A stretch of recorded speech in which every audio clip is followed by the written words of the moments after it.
Hi hello ಎಲ್ರಿಗೂ ನಮಸ್ಕಾರ. ಎಲ್ಲರೂ ಹೇಗಿದ್ದೀರಾ? ಎಲ್ಲರೂ ಚೆನ್ನಾಗಿದ್ದೀರಾ ಅನ್ಕೊಂತ ವ್ಲಾಗ್ನ ಸ್ಟಾರ್ಟ್ ಮಾಡ್ತಾ ಇದ್ದೀನಿ. ಬೆಳಗ್ಗೆ ಎದ್ದ ತಕ್ಷಣ ಟೀ ಕುಡಿದೇ ಅಭ್ಯಾಸ ನನಗೆ. ಸ್ವಲ್ಪ ದಿನ ಕಡಿಮೆ ಮಾಡಿರ್ತೀನಿ, ಸ್ವಲ್ಪ ದಿನ ಮತ್ತೆ ಜಾಸ್ತಿ ಮಾಡಿರ್ತೀನಿ. ಸೊ ಹಾಗಾಗಿ ಇವತ್ತು ಕೂಡ ಅಷ್ಟೇ ಫ್ರೆಶ್ ಅಪ್ ಆಗಿ ಟೀ ಕಾಯಿಸ್ಕೊಂಡು ಕುಡಿದು ಆಮೇಲೆ ತಿಂಡಿಗೆ ಏನು ಪ್ರಿಪೇರ್ ಮಾಡೋದು ಅಂತ ಹೇಳಿ ನಾನು ರಾತ್ರಿನೇ ಪ್ಲ್ಯಾನ್ ಮಾಡ್ಕೊಂಡಿರ್ತೀನಿ. ಬೆಳಗ್ಗೆ ಎದ್ದ ತಕ್ಷಣ ಅದು ಇದು ಅಂತ ನೆನೆಸ್ಕೊಳಕ್ಕೆ ಹೋಗೋದಿಲ್ಲ, ಒಂದೇ ಸಲ ಪಟ್ ಅಂತ ಅದನ್ನು ಜಾರಿ ರೂಪಕ್ಕೆ ತರ್ತೀನಿ. ಸೊ ಇವತ್ತು ಅಷ್ಟೇ ಚಪಾತಿ ಮಾಡೋಣ ಅಂತ ಹೇಳಿ ಅಂದ್ಕೊಂಡು ಹಿಟ್ಟನ್ನು ನಾದ್ಕೋತಾ ಇದ್ದೀನಿ. ನನಗೆ ಬಿರಿಯಾನಿ ಇದೆ, ಅಂದರೆ ರಾತ್ರಿ ಅಕ್ಕನ ಮನೆ ಬಿರಿಯಾನಿ ಕೊಟ್ಟಿದ್ರಲ್ಲ ಅದು ಇನ್ನೂ ಸ್ವಲ್ಪ ಮಿಕ್ಕಿತ್ತು. ಸೊ ಅದನ್ನು ಬಿಸಿ ಮಾಡ್ಕೊಂಡು ತಿನ್ನೋಣ ಅಂತ. ಏಕೆಂದರೆ ನನಗೆ ಚಪಾತಿ ಅಂದರೆ ಆಗೋದಿಲ್ಲ. ನಂಗೆ ಚಪಾತಿ ಅಂದರೆ ಫುಲ್ ವೈರಿ ಅಂತಲೇ ಹೇಳ್ಬೋದು. ಆದರೆ ನಮ್ಮನೇಲಿ ಹೆಂಗೆ ಅಂತಂದರೆ ನಂಗೆ ಇಷ್ಟ ಇಲ್ದಿದ್ದರೆಲ್ಲ ಅಪ್ಪ ಮಗುಗೆ ಫೇವ್ರೇಟು. ಹಂಗಾಗಿ ಅವರಿಗೋಸ್ಕರ ಚಪಾತಿ ಮಾಡಲೇಬೇಕು. ರಾತ್ರಿ ಆರ್ಡ್ರ್ ಮಾಡಿದ್ರು ನಾಳೆ ಚಪಾತಿ ಮಾಡಲೇಬೇಕು ಅಂತ. ಸೊ ಹಾಗಾಗಿ ಚಪಾತಿ ಕಾಯಿ ಚಟ್ನಿ ಮಾಡೋಣ ಅಂತ ಹೇಳಿ ಅಂದ್ಕೊಂಡು ನಾದ್ತಾ ಇದ್ದೀನಿ. ಸ್ವಲ್ಪ ಅಂದರೆ ನಾನು ಒಂದೊಂದು ದಿನ ಬೇಗನೆ ಅಂದರೆ ರಾತ್ರಿನೇ ಕಲಸಿಟ್ಟಿರ್ತೀನಿ. ಒಂದೊಂದು ದಿನ ಈ ಥರ ಬೆಳಗ್ಗೆ ಎದ್ದಾಗ ನಾದ್ಕೋತೀನಿ. ಈಗ ಬೆಳಗ್ಗೆ 7 ಟೈಮು. 7:15ವರೆಗೂ 7:45ವರೆಗೂ ಟೈಮ್ ಇದೆ.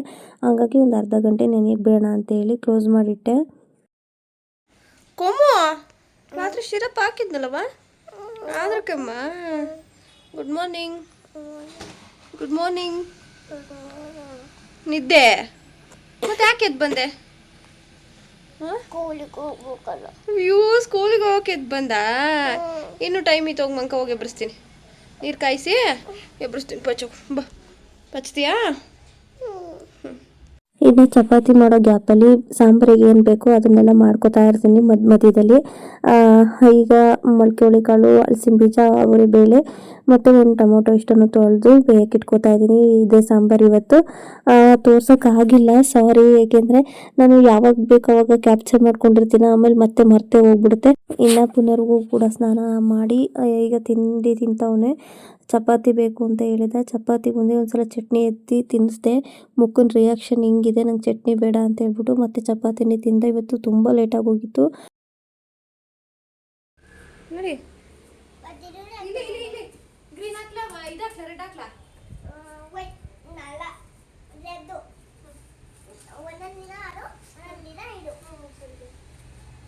ಹ್ಯಾಪಿಯಾಗಿರ್ಬೇಕು ಸ್ಕೂಲಲ್ಲಿ, ಆಯ್ತಾ?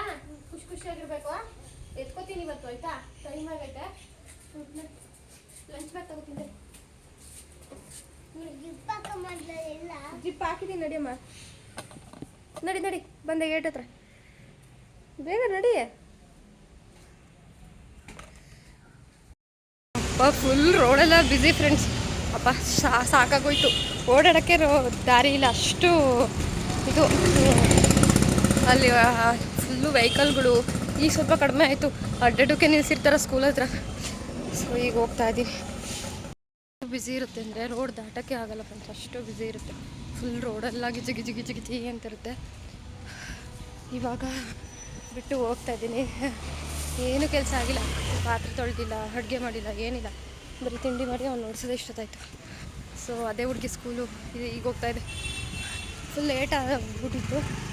ಗೇಟ್ ಹತ್ರನೇ ಬಿಟ್ಟು ಓಡ್ತಾ ಬಂದೆ. ಅಷ್ಟು ಲೇಟಾಗಿತ್ತು ಇವತ್ತು. ನಮ್ಮನೆಯವ್ರು ಇನ್ನೂ ಎದ್ದಿಲ್ಲ, ಅವರೇ ಬಿಟ್ಟು ಬರ್ತಾರೆ ಅಂತ ಅಂದ್ಕೊಂಡೆ, ಬಿಟ್ಟು ಬರಲಿಲ್ಲ. ಇನ್ನು ಪಾತ್ರೆಗಳೆಲ್ಲ ನೋಡ್ತಾ ಇರ್ಬೋದು, ಎಲ್ಲ ಹಂಗಂಗೆ ಬಿಟ್ಟಿದ್ದೀನಿ. ಹೋಗಿ ಬಿಟ್ಟು ಬಂದೆ. ಇವಾಗ ಜಸ್ಟ್ ಪುನರ್ವನ್ನ ಹಂಗೆ ಸಾಂಬಾರು ಕೂಡ ಮಾಡಿಬಿಟ್ಟೆ. ಖಾರ ರುಬ್ಬಿರೋದ ವೀಡಿಯೋನೇ ಮಾಡ್ಕೊಂಡಿಲ್ಲ. ಇವಾಗ ಹಂಗೇ ಸಾಂಬಾರು ಮಳಿಸ್ತಾ ಇದ್ದೀನಿ, ಅಂದರೆ ಕುದಿಸ್ತಾ ಇದ್ದೀನಿ. ಖಾರ ಎಲ್ಲ ಒಗ್ಗರಣೆ ಮಾಡಿದ್ಮೇಲೆ ಚೆನ್ನಾಗಿ ಕುದಿಸ್ಬಿಟ್ರೆ ಒಳ್ಳೆ ಸಾಂಬಾರು ರೆಡಿ ಆಗುತ್ತೆ. ಏನಿಲ್ಲ, ಈರುಳ್ಳಿ, ಖಾರ, ಸಾಂಬಾರ, ಸ್ವಲ್ಪ ಕಾಯಿ ತುರಿ ಅಷ್ಟನ್ನೇ ಹಾಕಿರೋದು. ಅದನ್ನು ರುಬ್ಕೊಂಡು ಒಗ್ಗರಣೆ ಮಾಡ್ಕೊಳ್ಳೋದು. ಇನ್ನು ಎಲ್ಲ ಮನೆ ಕೆಲಸ ಎಲ್ಲ ಮುಗಿಸೋಷ್ಟರೊಳಗೆ ಟೈಮ್ ಆಲ್ರೆಡಿ ಬಂದು 12:45 ಆಗಿತ್ತು. ಈಗ ನೀರು ಕಾಯಕ್ಕೆ ಇಡ್ತಾ ಇದ್ದೀನಿ. ಇದು ನಾನು ಸ್ನಾನ ಮಾಡಲಿಕ್ಕೆ ನೀರು ಕಾಯಕ್ಕೆ ಇಡ್ತಾ ಇರೋದು. ಟೈಮ್ ಆಗೋಗಿತ್ತು. ಪುನರ್ವನ್ನ ಕರ್ಕೊಂಬರೋ ಅಷ್ಟರೊಳಗೆ ನೀರು ಕೂಡ ಕಾಯುತ್ತೆ. ಅವನು ಬಂದ ತಕ್ಷಣ ಮಲಗಿಸ್ಬಿಟ್ಟು ನಾನು ಸ್ನಾನಕ್ಕೆ ಹೋದರೆ ಸರಿ ಹೋಗುತ್ತೆ ಅಂತ ಅಂದ್ಕೊಂಡು ನೀರು ಕಾಯಕ್ಕೆ ಇಟ್ಟೆ. ಅಷ್ಟರೊಳಗೆ ಅವರಪ್ಪ ಹೇಳ್ತಾಯಿದ್ರು ಟೈಮ್ ಆಗೋಗ್ಬಿಟ್ಟಿದೆ ಆಲ್ರೆಡಿ ಅಂತ ಹೇಳಿ. 3 ನಿಮಿಷ ಇತ್ತು. ಪುನರ್ವನ್ನ ಕರ್ಕೊಂಬರೋಕೆ ಹೊರಟೆ ಫ್ರೆಂಡ್ಸ್. ಇವಾಗ ನೀರು ಕಾಯಕ್ಕಿಟ್ಟೆ ಬಂದೆ. ಸ್ನಾನ ಮಾಡ್ಕೊಳಕ್ಕಾಗಲಿಲ್ಲ, ಟೈಮ್ ಆಗೋಯ್ತು. ಸೊ ಹಾಗಾಗಿ ಇವಾಗ ಹೋಗ್ತಾಯಿದ್ದೀನಿ. 12:57 ಆಯ್ತೆ. ಟೈಮ್ ಆಗೋಯ್ತು. ನೋಡೋಣ, ಹೋಗ್ತಾಯಿದ್ದೀನಿ. ಹೋಗ್ಬೇಕಾದ್ರೂ ಟೈಮ್ ಆಗುತ್ತೆ, ಬರಬೇಕಾದ್ರೂ ಟೈಮ್ ಆಗುತ್ತೆ. ಇವಾಗ ಸ್ವಲ್ಪ ವೀಡಿಯೋ ಮೇಲೆ ಫೋಕಸ್ ಮಾಡ್ತಿರ್ತೀರಲ್ಲ, ಸೊ ವೀಡಿಯೋ ಮಾಡಿಕೊಂಡು ಕೆಲಸ ಮುಗಿಸೋಷ್ಟು ಟೈಮ್ ಆಗೋಗ್ಬಿಡುತ್ತೆ. ಸೊ ಹಾಗಾಗಿ ಇವಾಗ ನಮ್ಮನೆಯವ್ರು ಜ್ಞಾನ ಮಾಡೋರು ಮಗ ಕರ್ಕೊಬರೋಗು ಟೈಮ್ ಆಯಿತು ಅಂತ. ಸೊ ಈಗ ಹೋಗ್ತಾ ಇದ್ದೀವಿ.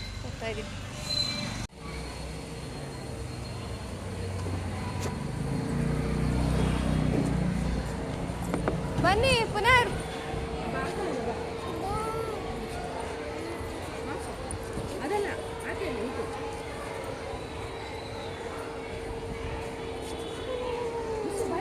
ಜಾಣಿ ಬೈ ತಗೊಂಡು ನಾನೇ ತಗೋತೀನಿ. ನೋಡಿ ಬೇಗ ಬೇಗ ನಡಿ.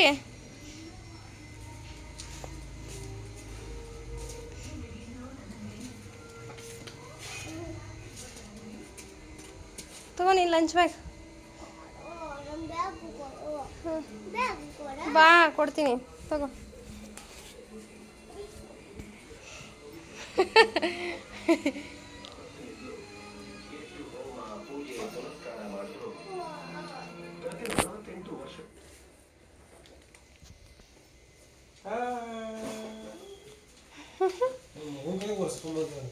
ಅವ್ವಾ ಡೌರಾಜ ಇಲ್ಲಿಸ್ಕೊಂಡ ಕೊಡು ನನ್ನ ಬ್ಯಾಗ್ನು ಲಂಚ್ ಬ್ಯಾಗ್ನು ಅಂತ.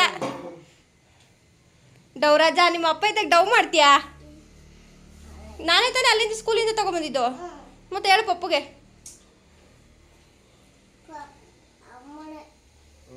ಏನು ಬೇಕು? ಚಪಾತಿ, ಅನ್ನ, ಸಾರು, ಮತ್ತೆ ಏನಾದರೂ ನಿಮ್ಮ ಅಪ್ಪಿದಾರಲ್ಲ ಕೇಳೋ, ಕೊಡಿಸ್ತಾರೆ. ಮ್ಯಾಂಗೋ ಗಿಂಗೋ ನಾನಂತೂ ಕುಯ್ಕೊಡೋದು ಹೇಳಿದ್ದೀನಿ. ನೆನೆಸಿದೆಯಲ್ಲ ನೀನೇ ಕುಯ್ಕೊಡ್ಬೇಕು. ಏನು ಬೇಕು? ಹಾಲ್ಕೋ. ಚಕ್ಲಿ ಬೇಡ. ಹ್ಞೂ ಕೊಮ್ಮು ಮ್ಯಾಂಗೋ. ನಿಮ್ಮ ಅಪ್ಪ ತಾನೇ ಜ್ಞಾನ ಮಾಡಿ ನಿಮ್ಮ ಅಪ್ಪನೇ ಹುಡುಕಿ ನಿಮ್ಮ ಅಪ್ಪನೇ ತೊಳ್ಕೊಟ್ಟು ಕುಯ್ಯೋಕೇಳು. ಚಾಕು ಎಲ್ಲ ಕೊಡ್ತೀನಿ, ಪ್ಲೇಟ್ ಎಲ್ಲ ಕೊಡ್ತೀನಿ. ಹ್ಞೂ ಏನು? ಅವ್ವ ಗೀಟಾಗುತ್ತೆ. ಬೇಡ ನಿಂಗೆ ಗೊತ್ತಾಗಲ್ಲ. ಬಾಯಿಲಿ ಪಪ್ಪ ಹೋಗ್ತಾರೆ ಸುಂಕು.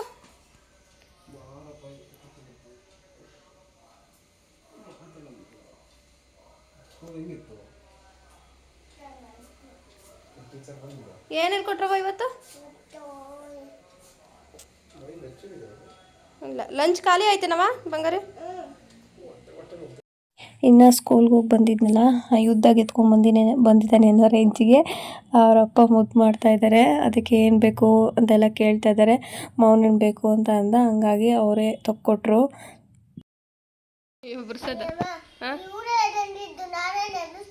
ಅದೇ ನೀನೇ ಎಬ್ರಿಸು, ಆದರೆ ನಿನ್ನ ಕೈಲಿ ಆಗುತ್ತಾ ಪುಟಾಣಿ ತಾನೇ ನೀನು?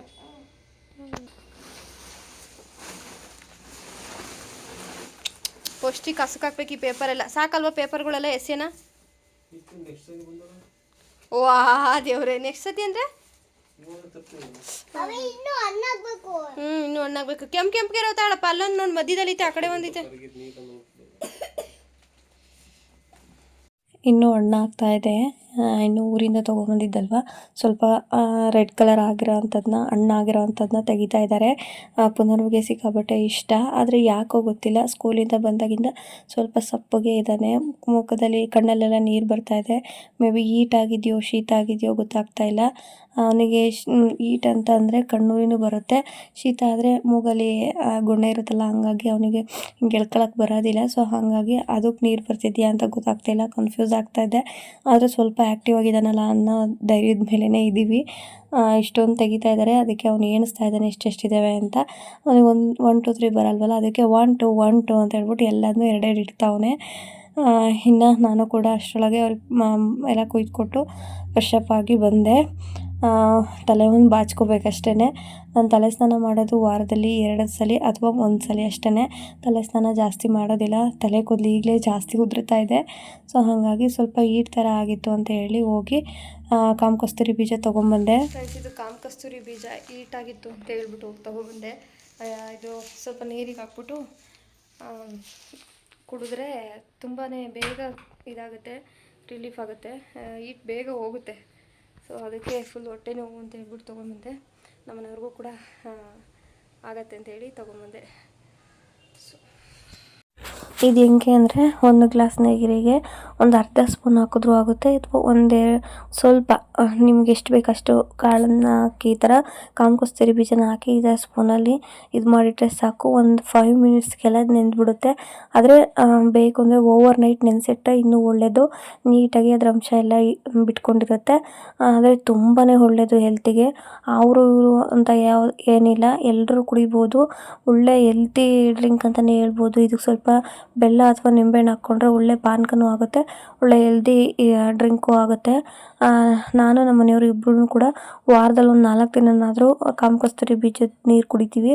ಇಲ್ಲಾಂದರೆ ಫುಲ್ ಓವರ್ ಹಿಟ್ ಆಗುತ್ತೆ ನಮಗೆ. ಸೊ ಹಾಗಾಗಿ ತೊಗೊಂಬಂದೆ. ಇನ್ನು ಲಂಚ್ ಬಾಕ್ಸು ಕೂಡ ರೆಡಿ ಮಾಡ್ತಾಯಿದ್ದೀನಿ. ಬಿಸಿ ಬಿಸಿ ಅನ್ನ, ಉಪ್ಪಿನಕಾಯಿ ಒಂದು ಬಾಕ್ಸಿಗೆ, ಇನ್ನೊಂದು ಸ್ವಲ್ಪ ಸಾಂಬಾರು, ಇಷ್ಟೇ ತೊಗೊಂಡೋಗೋದು. ನಾನೇನೇ ಇಕ್ಕಿದ್ರು ಎಕ್ಸ್ಟ್ರಾ ಬೈತಾರೆ. ಸೊ ಹಾಗಾಗಿ ಇದೇ ರೂಟೀನ್ ಆಗ್ಬಿಟ್ಟಿದೆ. ಏನು ಮಾಡಿರ್ತೀನೋ ಅದನ್ನು ಮಾತ್ರ ಇಡ್ತೀನಿ. ಮನೇಲಿ ಇನ್ನೇನೇ ಎಕ್ಸ್ಟ್ರಾ ಐಟಮ್ ಇದ್ರೂ ಕೂಡ ಮಾಡಿದರೂ ಕೂಡ ಇಡೋ ಆಗಿಲ್ಲ. ನನ್ನ ಗಂಡಿಗೆ ಇಷ್ಟ ಆಗಲ್ಲ. ಎಷ್ಟೋ ಸಲ ನಾನು ಹೇಳಿದ್ದೀನಿ ಬ್ಲಾಗಲ್ಲಿ ಇದೇ ವಿಚಾರಕ್ಕೆ ನಮ್ಮಲ್ಲಿ ಜಗಳ ಆಗೋದು ಅಂತ ಹೇಳ್ಬಿಟ್ಟು. ಲಂಚ್ ಬ್ಯಾಗು ಇದನ್ನು ನಾನು ಶಾಪ್ಸಲ್ಲಿ ತೊಗೊಂಡ್ಬಂದಿದ್ದೆ. ಶಾಪ್ಸಲ್ಲಿ ಬರೀ 130 ಅಷ್ಟೇ. ಇದು 130 ಕೊಟ್ಟು ತೊಗೊಂಡಿದ್ದು. ಕ್ವಾಲಿಟಿ ವೈಸ್ ಅಂತೂ ಸಖತ್ ಚೆನ್ನಾಗಿದೆ. ಯಾಕೋ ಹೇಳಬೇಕು ಅಂತ ಅನ್ನಿಸ್ತು, ಅದಕ್ಕೆ ಹೇಳಿದೆ. ನಾನು ಹೊರಗಡೆ ಕೇಳಿದಾಗ ಇದೇ ಬ್ಯಾಗು 250 ಹೇಳಿದರು. ಸೊ ನನಗೆ ಯಾಕೋ ವರ್ತ್ ಅಂತ ಅನ್ನಿಸಿರಲಿಲ್ಲ. ಹಂಗಾಗಿ ನಾನು ಆನ್ಲೈನಲ್ಲಿ ಬುಕ್ ಮಾಡಿ ತರಿಸ್ಕೊಂಡಿದ್ದೆ. ಸಖತ್ತಾಗಿದೆ ಮಾತ್ರ ಕ್ವಾಲಿಟಿ ವೈಸು. ಇನ್ನು ನೀರು ಮರ್ತೋಗ್ಬಿಡ್ತಾರೆ ಅಂತ ಹೇಳ್ಬಿಟ್ಟು ಮುಂದೆನೇ ಇಟ್ಟಿದ್ದೆ. ಆದರೂ ಕೂಡ ಒಂದು ಎಡವಟ್ಟು ಮಾಡಿದ್ರು, ನೀರೇ ಕುಡಿದೋಗಿರಲಿಲ್ಲ. ಅಂದರೆ ಕಾಮಕಸ್ತೂರಿ ಬೀಜ ನೆನೆಸಿಡ್ಸಿದ್ನಲ್ಲ, ಅದನ್ನು ಅವರು ಕುಡಿದೇ ಹೋಗಿರಲಿಲ್ಲ. ಮತ್ತು ಗಾಡಿ ಹತ್ರ ನಾನೇ ಹೋಗಿ ತೊಗೊಂಡೋಗಿ ಕುಡಿಸಿದ್ದಾಯಿತು. ಇನ್ನು ಅನ್ನ ಮತ್ತು ಹಲಸಿನ ಬೀಜದ ಸಾಂಬಾರು ನಂಗೆ ಫೇವ್ರೇಟು. ಸೊ ಅದನ್ನು ನಮ್ಮ ಮನೆಯವ್ರಿಗೆ ಅಂತ ಹೇಳ್ಬಿಟ್ಟು ತಟ್ಟೆಗೆ ಹಾಕ್ತಾಯಿರೋದು ನಾನು. ಆದರೆ ಅವ್ರು ಊಟನೇ ಮಾಡಲಿಲ್ಲ. ಬೆಳಗ್ಗೆ ಚಪಾತಿ ತಿಂದಿರೋದೇ ನನಗೆ ಡೈಜೆಷನ್ ಆಗಿಲ್ಲ, ಬೇಡ ನನಗೆ ಊಟ ಅಂತ ಹೇಳಿದ್ರು. ಸೊ ಹಾಗಾಗಿ ಕೊನೆಗೆ ಇದನ್ನು ನಾನೇ ತಿಂದಿದ್ದಾಯಿತು. ಒಳ್ಳೆ ಸಖತ್ತಾಗಿತ್ತು ಸಾಂಬಾರೆಲ್ಲ. ನಂಗೆ ಸಖತ್ ಇಷ್ಟ ಈ ಥರ ಸಾಂಬಾರೆಲ್ಲ. ನಮ್ಮ ಮನೆಯವ್ರಿಗೆ ಇಷ್ಟ ಆಗಲ್ಲ.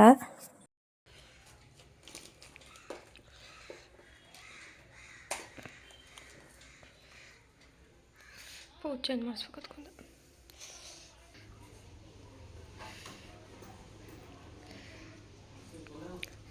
ಬಾಯ್. ಡ್ಯೂಟಿಗೆ ಅಂತನ. ಸರಿ ಬಾಯ್. ಡೋರ್ ಹಾಕ್ಲ ನಾನು.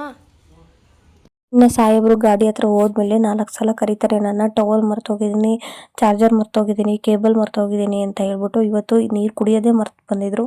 ಸೊ ಹಾಗಾಗಿ ಗಾಡಿ ಹತ್ರನೇ ತೊಗೊಬಂದು ಕುಡಿಸ್ತಾ ಇದ್ದೀನಿ. ಬಾಯ್ ಬಾಯ್ ಗಂಡ, ಬಾಯ್ ಮಾಡು ಜೋರಿಗೆ. Bye friends. ನಮ್ಮ ಮನೆಯವ್ರು ಹೋದಾಗ ಮಲಗಿದ್ದು, ಇವಾಗ ಎದ್ದಿದ್ದೀನಿ. ಪುನರ್ವು ಬೇಗ ಎದ್ದ 3:30ಗೆ. ಬೇಕಂದ ವ್ಲಾಗ್ ಮಾಡ್ತಾಯಿದ್ದೀನಿ. ಸೊ ಯಾಕೋ ಮೈ ಬಿಸಿ ಇತ್ತು ಸ್ವಲ್ಪ, ಹಂಗಾಗಿ ಸಿರಪ್ ಹಾಕಿ ಮಲಗಿಸ್ದೆ. ಸಿರಪ್ ಹಾಕ್ಬೇಕಾದ್ರೆ ವಾಮಿಟ್ ಮಾಡ್ಕೊಬಿಡ್ತು ಪಾಪ. ಅದಕ್ಕೆ ತಲೆ ಯಾಕೋ ಬಿಸಿ ಇದೆ ಅಂತ ಹೇಳ್ಬಿಟ್ಟು ಸಿರಪ್ ಹಾಕ್ತೆ. ಅದು ವಾಮಿಟ್ ಮಾಡ್ಕೊಂಡು ಹಂಗೆ ಸಿರಪ್ ಹಾಕ್ತೆ, ಮತ್ತೆ ಕುಡಿದು ಮಲಗಿತ್ತು. ಎದ್ಬಿಟ್ಟು ಊಟ ಮಾಡಿ ಸ್ವಲ್ಪ ಟಿ ವಿ ನೋಡ್ತು. ನಾನು ಅಷ್ಟರೊಳಗೆ ಒಂದು ರೌಂಡ್ ನಿದ್ದೆ ಮಾಡಿದೆ. ಈಗ ಎದ್ದೆ. ಈಗ ಹೋಮ್ವರ್ಕ್ ಮಾಡಿಸ್ಬೇಕು ನೋಡಿ. ಕೆಮ್ಮು ಅಪ್ಪ ಅಪ್ಪ ಕೊಂಬು ಕೊಡಪ್ಪ. ಸೊ ಈಗ ಈಗ ಈಗ ಈಗ ಹೋಮ್ವರ್ಕ್ ಮಾಡ್ತೀವಿ. ಬ್ಲಾಗ್ ಮಾಡು. ಹೋಗು ಮಾಡು. ಎಷ್ಟು ಚೆನ್ನಾಗಿ ಕಾಣ್ತಾ ಇದೀವಲ್ವಾ ಹೊಸಪನಲ್ಲಿ. ನೀನು ಬ್ಲಾಗ್ ಮಾಡು, ನಾನು ಸುಮ್ಮನೆ ಹೋಮ್ವರ್ಕ್ ಮಾಡ್ತೀನಿ. ಬಾ ಟೇಬಲ್ ತಗೋ.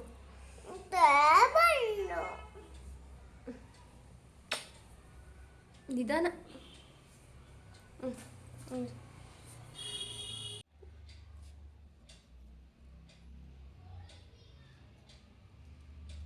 Very good.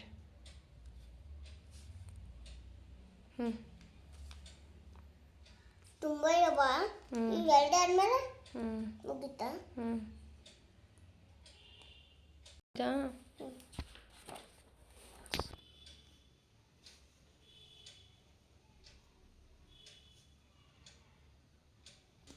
ನೋಡಿ ಸ್ವಲ್ಪ ಅಮ್ಮ ನೀನು ನೋಡೆ.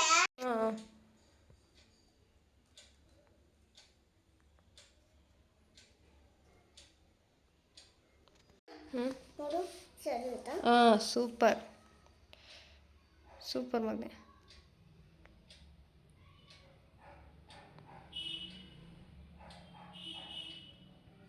ಹಿಂಗ ಹಾಂ ಸೂಪರ್.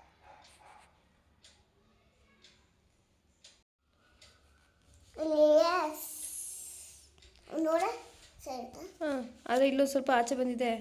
ಅದು ಪರವಾಗಿಲ್ಲ. ಆದರೂ ಪರವಾಗಿಲ್ಲ ಅಂತ ಅನ್ಬಾರ್ದು, ಇನ್ನೊಂದ್ಸಲ ಆ ಥರ ತಪ್ಪು ಮಾಡಬಾರ್ದು. ಓಕೆ, ಎಡ್ಜಲ್ಲಿ ನೋಡ್ಕೊಂಡು ಹಾಕಬೇಕು. ಫೈನಲಿ ಹೋಮ್ವರ್ಕ್ ಎಲ್ಲ ಆಯಿತು ಫ್ರೆಂಡ್ಸ್. ಇವಾಗ ಕಲರಿಂಗ್ ಮಾಡ್ತಾಯಿದ್ದೆ. ಕಲರಿಂಗ್ ಒಂದಾದರೆ ಮುಗೀತು. ಆರೆಂಜ್ ಕೊಡು. ಆರೆಂಜಾ ತಗೋ, ಓಪನ್ ಮಾಡ್ತೀನಿ.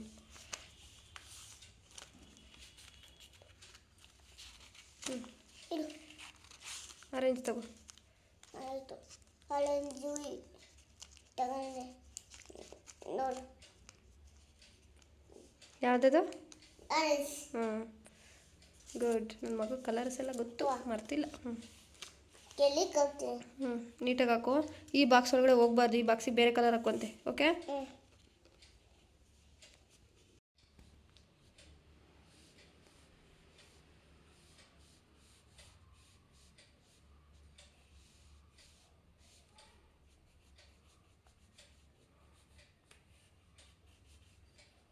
ಇನ್ನು ಇವಾಗ ಸಂಜೆ 6:45 7 ಗಂಟೆ ಆಗಿದೆ.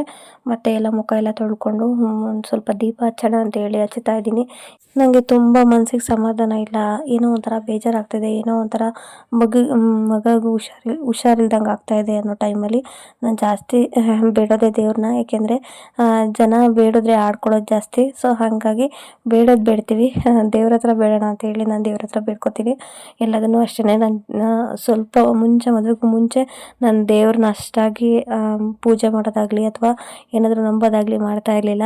ನನ್ನ ಮಗನಿಗೆ ಯಾವಾಗ ದೇವರು ಪುನರ್ಜನ್ಮ ಕೊಟ್ಟ ಆವಾಗಿಂದನೂ ನಾನು ಸ್ವಲ್ಪ ದೇವ್ರಂದರೆ ಸ್ವಲ್ಪ ಎಮೋಷ್ನಲ್ ಆಗ್ತೀನಿ.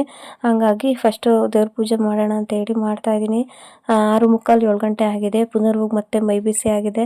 ಸೊ ಹಾಗಾಗಿ ಬೇಡ್ಕೊತಾ ಇದ್ದೀನಿ ನನ್ನ ಮಗುಗೆ ಹುಷಾರಾಗ ಮಾಡಪ್ಪ ಅಂತ ಹೇಳಿ.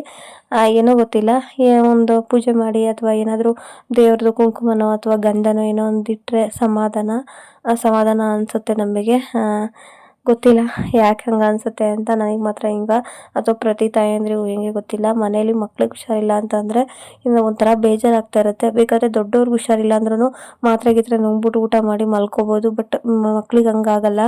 ಇವತ್ತಿನ ವ್ಲಾಗನ್ನು ಇಲ್ಲೇ ಎಂಡ್ ಮಾಡ್ತಾ ಇದ್ದೀನಿ. ಈ ವ್ಲಾಗ್ ಏನಾದರೂ ನಿಮಗೆ ಸ್ವಲ್ಪನಾದರೂ ಇಷ್ಟ ಆಗಿದೆ ದಯವಿಟ್ಟು ಲೈಕ್ ಮಾಡಿ, ಶೇರ್ ಮಾಡಿ, ಸಬ್ಸ್ಕ್ರೈಬ್ ಮಾಡಿ. ನೀವು ಯಾರೆಲ್ಲ ಚಾನಲ್ನ ಸಬ್ಸ್ಕ್ರೈಬ್ ಮಾಡ್ಕೊಳ್ಳದೆ ನೋಡ್ತಾ ಇದ್ದೀರಾ ದಯವಿಟ್ಟು ಸಬ್ಸ್ಕ್ರೈಬ್ ಮಾಡ್ಕೊಂಡು ನೋಡಿ. Thank you for watching.